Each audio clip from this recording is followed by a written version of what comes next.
Lunch ಬ್ರೇಕ್ನಲ್ಲಿ ಮೊದಲ story ದುಬಾರಿ ದುನಿಯಾದ ಬಗ್ಗೆ. ಇಲ್ಲಿ ಪ್ರತಿಯೊಂದು ವಸ್ತುಗಳ ಬೆಲೆಯೂ ಕೂಡ ದಿನದಿಂದ ದಿನಕ್ಕೆ ಗಗನಕ್ಕೇರ್ತಾ ಇದೆ. ಜನಸಾಮಾನ್ಯರು ಹೇಗಪ್ಪ ಜೀವನ ನಡೆಸೋದು ಅಂತ ತಲೆ ಮೇಲೆ ಕೈ ಹೊತ್ಕೊಂಡು ಕುಳಿತಿದ್ದಾರೆ. ಬದುಕು ಅಯೋಮಯ ಆಗಿದೆ. ಬರೀ ತಾಪತ್ರಯ, ದುಬಾರಿ ದುನಿಯಾ ಇದು. ಮೆಟ್ರೋ ಬಸ್ ಪ್ರಯಾಣ ದುಬಾರಿ ಆಗಿದೆ, ನೀರು ದುಬಾರಿ ಆಗಿದೆ. ಜನ ಗಾಬರಿಯಿಂದ ಜೀವನ ನಡೆಸುವಂತ ಪರಿಸ್ಥಿತಿ ನಿರ್ಮಾಣವಾಗಿದೆ.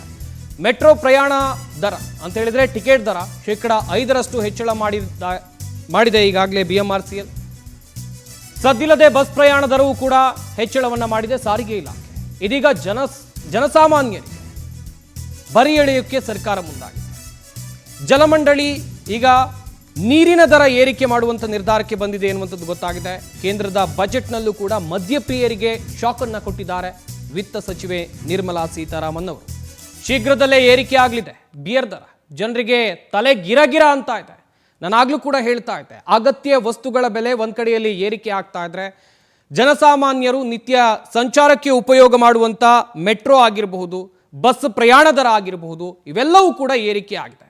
ಇತ್ತ ಬಳಕೆ ಮಾಡುವಂತ ನೀರಿನ ದರವು ಏರಿಕೆ ಆದ್ರೆ ನಾವು ಹೇಗಪ್ಪ ಜೀವನ ನಡೆಸೋದು ಅಂತೇಳಿ ಜನ ತಲೆ ಮೇಲೆ ಕೈ ಹೊತ್ಕೊಂಡು ಕುಳಿತಿದ್ದಾರೆ. ಎಲ್ಲವೂ ಕೂಡ ದುಬಾರಿ. ಇತ್ತ ಕೇಂದ್ರ ಸರ್ಕಾರದಿಂದ ಮೊನ್ನೆ ಆದಂಥ ಬಜೆಟ್ ಮಂಡನೆಯಲ್ಲಿ ಬಿಯರ್ನ ದರ ಕೂಡ ಏರಿಕೆ ಆಗುತ್ತೆ. ಹಿಂಗೆ ಆದರೆ ಹೇಗೆ ಬದುಕು ಸಾಗಿಸೋದು? ದುಡ್ದಂಥ ಹಣ ಎಲ್ಲ ಕೂಡ ಇದಕ್ಕೆ ಖರ್ಚಾದ್ರೆ, ಮೆಟ್ರೋದಲ್ಲಿ ಟ್ರಾವೆಲ್ ಮಾಡ್ತೀವಿ ಅಂತ ಹೇಳಿದ್ರೆ ಅಲ್ಲೂ ಕೂಡ ಹಣ ಕೊಡಬೇಕು. ಬಸ್ ಪ್ರಯಾಣ ಕೂಡ ದುಬಾರಿ.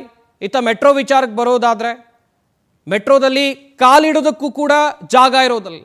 ಪೀಕ್ ಅವರ್ನಲ್ಲಿ ಸಂಚಾರ ಮಾಡೋದು ಕಷ್ಟ ಸಾಧ್ಯ. ಅಂಥದ್ರಲ್ಲಿ ದರವನ್ನು ಮಾತ್ರ ವರ್ಷದಿಂದ ವರ್ಷಕ್ಕೆ ಏರಿಕೆ ಮಾಡಿಕೊಂಡು ಬರ್ತಾ ಇದೆ BMRCL. ಯಾಕೆ ಜನಸಾಮಾನ್ಯರ ಹೊಟ್ಟೆ ಮೇಲೆ ಹೊಡೆಯುವಂಥ ಕೆಲಸವನ್ನ ಸರ್ಕಾರ ಮಾಡ್ತಾ ಇದೆ? ಸದ್ಯಕ್ಕಿರುವಂಥ ಪ್ರಶ್ನೆ ಇದು.